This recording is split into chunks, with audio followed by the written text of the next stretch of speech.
Welcome to the Learning Pines YouTube. We hope this video helps. You'll start in Side Settings because the Maps app itself does not let you change units. Open Settings, scroll down and tap Maps.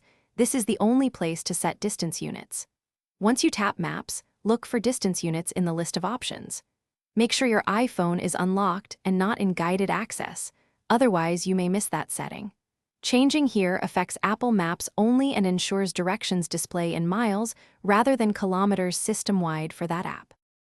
Now tap Distance Units and pick miles. This forces Apple Maps to display all distances in miles.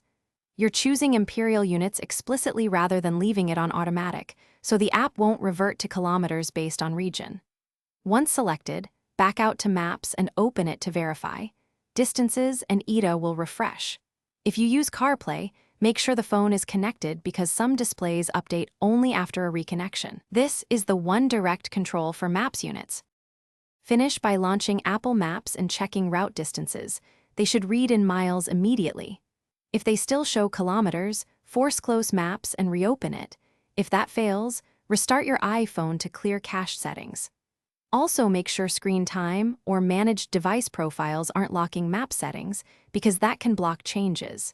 If you're on an older iOS with a different layout, update iOS or search settings for distance units. Changing here remains the only reliable method to set miles in Apple Maps. Thanks for watching. Consider subscribing if we helped you.